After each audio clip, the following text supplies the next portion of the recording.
네, 좋은 아침입니다. 오늘 하루의 삶도 주님의 은혜가 넘치기를 소망하며 또 우리가 하나님의 나라와 하나님의 의를 위해 살아가는 삶이 되기를 소망합니다. 오늘 말씀 같이 나누겠습니다. 디모데후서 2장 1절부터 13절 말씀입니다.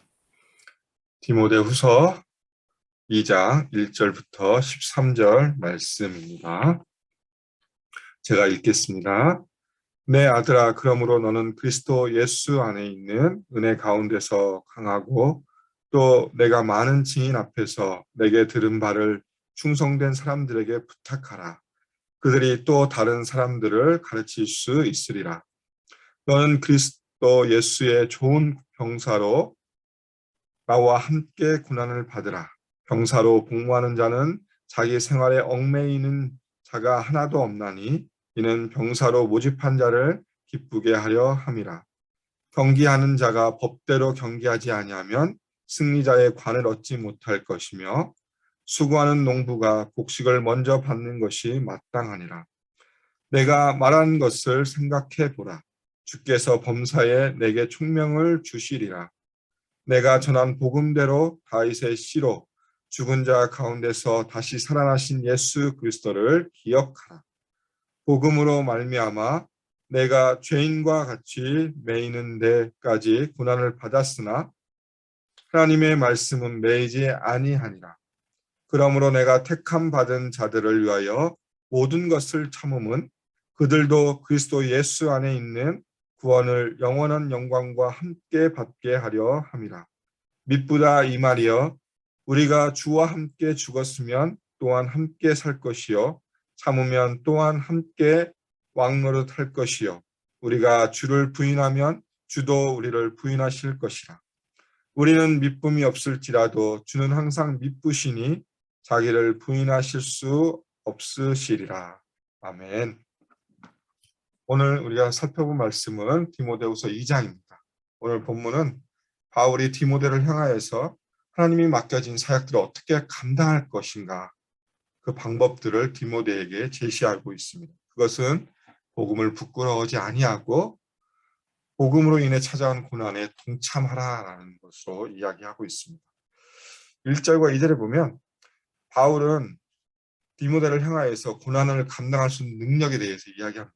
첫 번째 보면 1절에 보면 내 아들아, 여기서 내 아들은 디모데를 말하고 있고요. 그러므로 너는 그리스도 예수 안에 있는 은혜 가운데 강하고, 첫 번째로 사도 바울이 권면하는 것은 무엇이냐? 강해져라.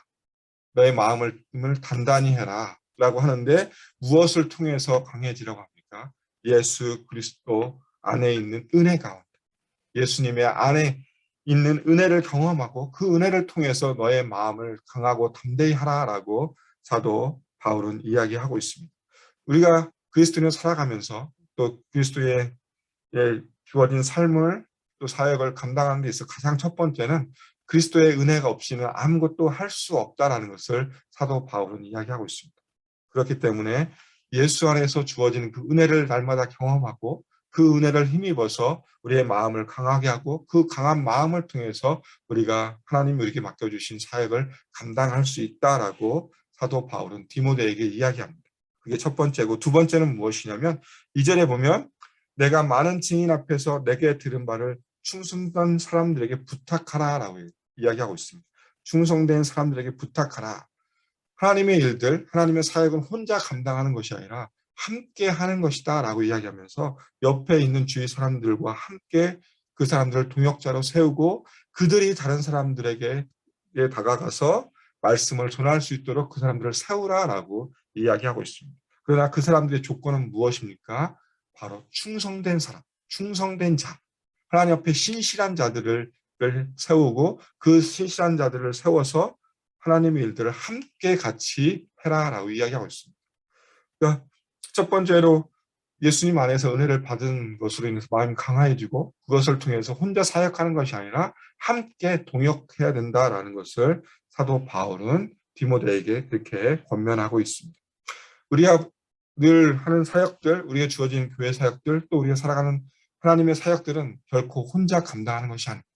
함께 하는 것임을 기억하셨으면 좋겠고, 그래서 우리가 함께 하는 사람들을 날마다 함께 세워야 됩니다. 동역자들을 세워야 되고, 그러나 그 동역자들을 아무나 세우는 것이 아니라 하나님 앞에 충성된 사람을 세우고 그 사람들이 다른 사람들을 향하여서 복음을 선포할 수 있도록 그런 사람들을 세워야 된다라고 이야기하고 있습니다.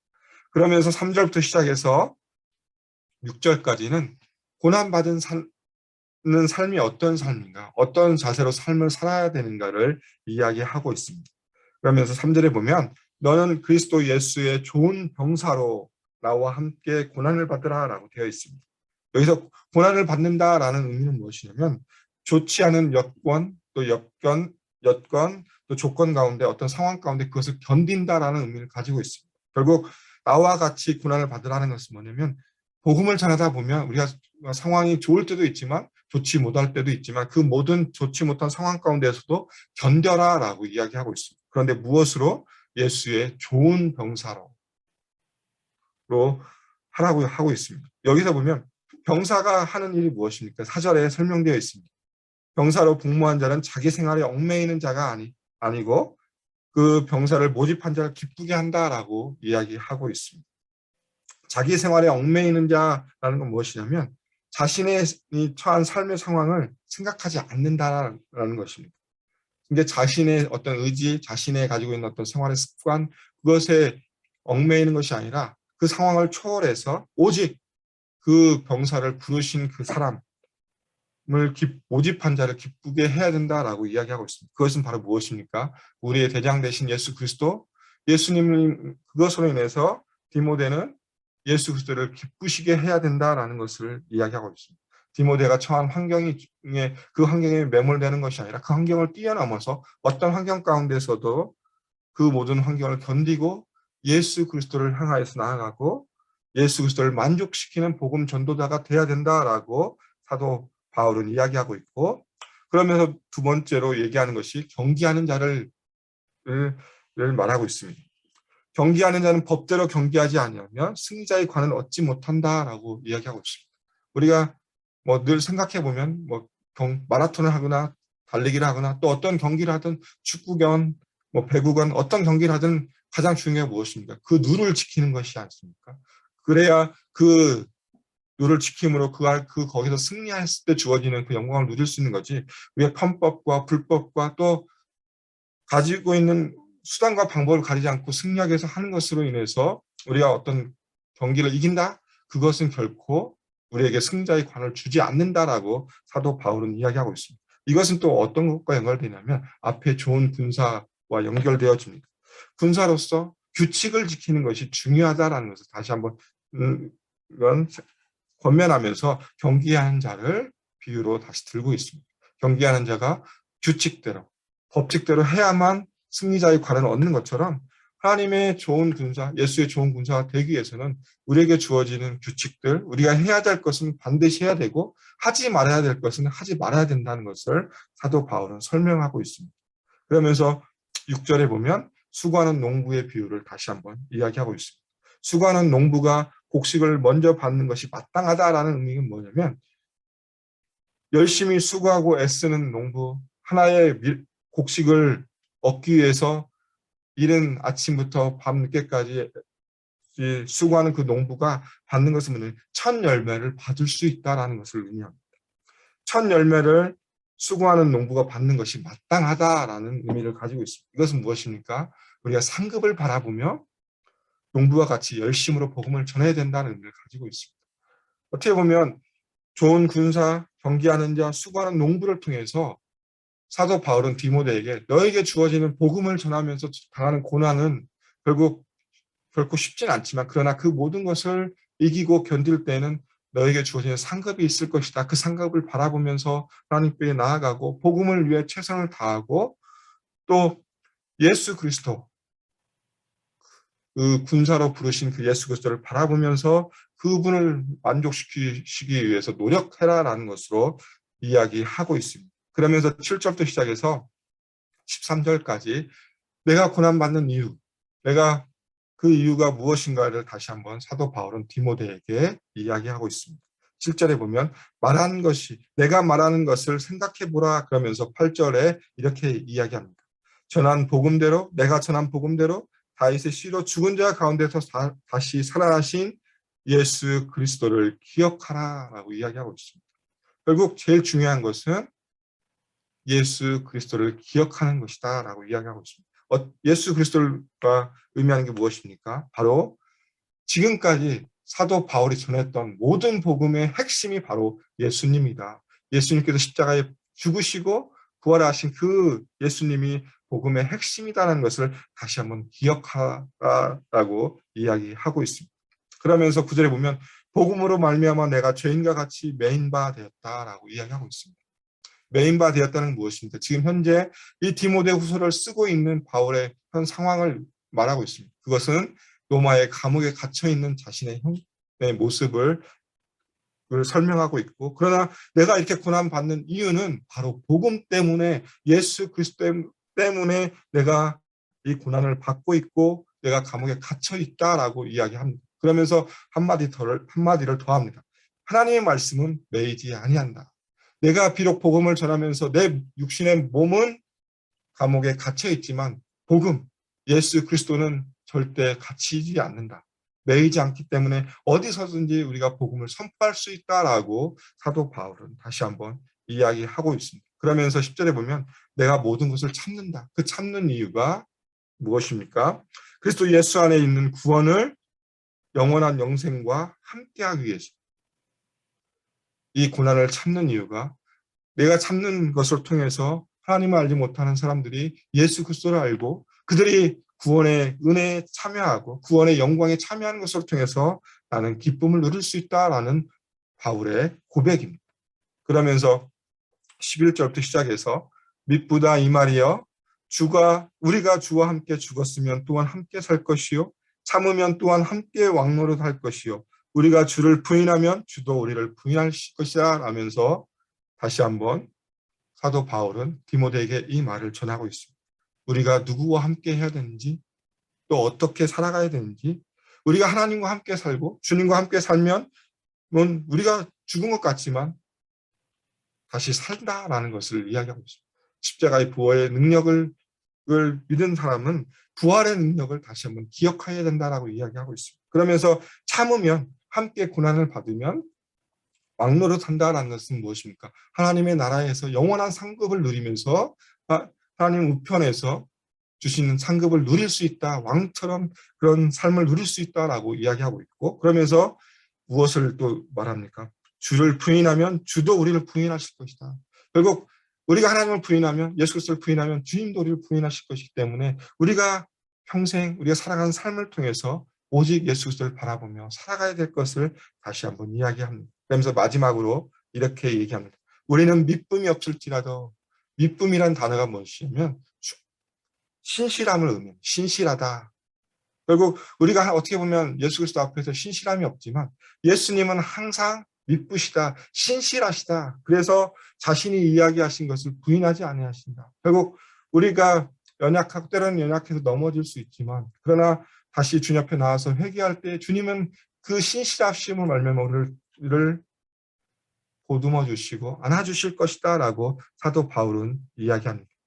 고난 때문에, 결국은 이 말은 너희가 고난 때문에, 특별히 복음을 전하면서 받는 고난 때문에 움츠러들지 말고 오히려 하나님의 영광을 바라보면서 예수 그리스도를 전하면서 그 사명을 감당해야 된다라고 결론을 내리고 있습니다. 그 비결은 바로 무엇입니까? 예수 그리스도라는 것을 분명하게 사도 바울은 이야기하고 있습니다. 사도 바울은 오늘 말씀을 통해서 디모데에게 고난으로 초대하고 있습니다. 예수 그리스도를 통해서 전하기 위한 고난에 동참하라고 권면하고 있고 초대하고 있음을 기억하셨으면 좋겠습니다. 그리고 사도 바울이 디모데에게 이야기한 것이 디모데에게 이야기한 것은 끝난 것이나 현재 우리가 이 땅을 살아가는 우리에게도 똑같이 적용되어진다고 생각합니다. 우리는 하나님이 그리스도의 십자가의 보혈을 통해서 우리를 구원하여 주시고 하나님의 자녀로, 하나님의 백성으로 부르신 것뿐만 아니라 우리를 예수 그리스도의 좋은 군사로 부르셨음을 명심해야 됩니다. 우리가 살아가는 삶, 우리에게 주어진 이 하루의 삶, 어떻게 보면 우리의 삶이 복음을 위한 하나의 복음의 전장일 수도 있다는 것을 생각해야 됩니다. 내가 살아가는 내 삶의 가정, 또 나와 함께 살아가는 삶의 어떤 직장, 그 모든 삶이 바로 그곳에서 우리가 복음을 전해야 될 삶을 살아야 된다는 것을 예수 이 말씀을 통해서 우리에게 분명하게 제시하고 있다고 생각되어집니다. 예수님이 우리를 군사로 부르셨다. 그것도 좋은 군사. 좋은 군사는 무엇입니까? 예수님을 기쁘시게 하기 위해서 우리의 것을 포기하는 사람이라는 것을 기억하시면서 우리가 결국 누구를 바라봐야 됩니까? 예수 그리스도를 바라봐야 된다라는 것을 생각하셨으면 좋겠습니다. 우리가 이 땅을 살아가는 이유는 바로 예수 그리스도 그분 한 분 때문임을 생각하시면서 오늘 하루의 삶 우리에게 주어져 있습니다. 오늘 때로는 우리가 정말 힘든 삶을 살아갈 수 있지만 그러나 그 안에서 우리와 함께 하시는 주님을 바라보고 늘 언제나 우리에게 손 내밀어 잡아주신 그 주님의 손을 붙들고 주님과 동행하는 삶으로 말미암아 하나님의 영광이 하나님의 의가 우리의 삶에 통해서 드러나기를 예수님은 원하고 계시고 그걸 또 우리가 그렇게 감당하기를 원하고 계신다는 것을 생각하시면서 오늘의 삶을 살았으면 좋겠습니다. 나를 위한 삶이 아니라 예수 그리스도를 위한 삶. 그래서 그것으로 인해 주어지는 고난도 우리가 넉넉히 감당할 수 있음을 생각하면서 다시 한번 처음에 사도 바울이 디모데에게 말씀하신 것처럼 예수 그리스도의 은혜를 통해서 강해져야 된다는 것을 생각하셨으면 좋겠습니다. 내가 강해질 수 있는 이유는 오직 한 가지 예수 그리스도밖에 없다. 오늘 하루의 삶을 통해서 우리의 주어진 삶을 다시 살아가면서 다시 한번 예수 그리스도를 더 생각해보고 또 예수 그리스도 앞에 우리가 한 걸음 한 걸음 나아가는 삶의 모습 그로 인해서 예수 그리스도를 통해 주어지는 은혜를 통해서 그 능력을 힘입어서 오늘 하루 당당히 승리하고 우리에게 주어져 있는 고난을 감당하는 오늘 우리의 하루의 삶이 되기를 주님의 이름으로 축원합니다. 기도하겠습니다. 하나님 감사합니다. 오늘 하루의 삶을 통하여 또 주님 앞에 나아갑니다. 하나님 오늘 말씀을 통해서 사도 바울이 디모데를 향하여서 복음을 위해서 고난을 받으라고 초대한 것처럼 또한 우리를 그 상황 가운데 또 그 자리에 부르셨음을 다시 한번 생각하게 해주셔서 감사합니다. 하나님 우리가 정말 주님을 위해서 살아가는 삶이 되게 해주시고 또 주님을 위해 살아가면서 당하는 고난 가운데 그것을 넉넉히 감당할 수 있도록 도와주시며 인도해 주시고 예수 그리스도 안에서 날마다 주님이 부어주신 그 은혜와 사랑을 경험함으로 말미암아 우리의 마음이 날마다 강하여지고 그 삶을 통해서 하나님의 영광을 드러낼 수 있는 삶이 될 수 있도록 인도해 주시며 함께하여 주시옵소서. 오늘 하루의 삶을 주님 앞에 온전히 드립니다. 하나님께서 함께해 주시고 하나님 우리에게 지혜가 없으면 정말 주님께서 그 꾸짖지 않으시고 후히 부어주신 그 지혜를 통하여서 오늘 하루의 삶도 하나님의 기쁨 같은 삶의 모습을 살아갈 수 있도록 하나님께서 함께해 주시며 인도해 주시고 우리가 오늘 저녁에 또 오늘 밤에 눈을 감을 때 내가 주의 은혜로 오늘 하루도 승리하였다 고백할 수 있는 하루의 삶이 될 수 있도록 주님께서 인도해 주시며 함께하여 주시옵소서. 주님 감사합니다. 예수님 이름으로 기도드립니다. 아멘. 이 시간 우리 합심으로 같이 기도하겠습니다. 첫 번째 기도할 것은 우리 교회 비전 예수산책 AKPC 비전을 위해 기도해 주셨으면 좋겠습니다. 말씀 공동체, 제자 공동체, 미션을 공동체로 세워줄 수 있도록 기도해 주시고 또 이 일들 가운데 애쓰고 수고하시는 모든 리더십들과 또 수고하는 모든 분들 가운데 지혜를 달라고 기도해 주시고 두 번째는 다음 세대를 위해서 기도해 주셨으면 좋겠습니다. 특별히 우리 다음 세대가 말씀으로 잘 양육되어지고 세워질 수 있도록 기도해 주시고 특별히 유스 패스터 하나님께서 보내달라고 정말 우리 아이들을 양육하는데 부족하지 않는 유스 패스터를 보내달라고 기도해 주시고 또 이번 주부터 시작되는 우리 CM 현장 예배 가운데 하나님 은혜를 더해달라고 우리 참여하는 또 오는 우리 아이들의 정말 믿음이 다시 한번 회복될 수 있는 시간 되게 해달라고 기도해 주시고 또 영화부, 영유아부, 유치부 교사 모집 가운데 있습니다. 하나님께서 또 좋은 교사들이 모집되어서 우리 아이들 양육하는 데 부족하지 않게 해달라고 기도해 주시고 세 번째 기도해 주실 것은 치유를 위한 기도입니다. 우리 투병 중인 성도님들 한 분 한 분을 기억하시면서 기도해 주시고 또 슬픔 당한 유가족들을 위해서 기도해 주셨으면 좋겠습니다. 김합철 목사님 가정 또 조준걸 집사님 가정을 위해서 기도해 주시고 마지막으로 기도해 주실 것은 내일 있을 토요 무릎 기도회를 통해서 우리가 하나님의 은혜를 다시 한번 경험케 해주시고 우리가 정말 무릎 꿇고 또 주님 앞에 기도하는 시간이 되게 해달라고 기도해 주시고 내일 있을 또 세례 입교 유아 세례 교육이 있습니다. 또 세례 입교, 유아 세례에 참여하는 모든 또 지체들이 또 교육 가운데 또 그들의 마음을 다시 한번 주님 앞에 드릴 수 있는 시간이 되게 해달라고 이 시간 우리 네 가지 기도 제목을 가지고 합심으로 기도하고 일상의 삶으로 돌아가겠습니다. 함께 기도하시겠습니다.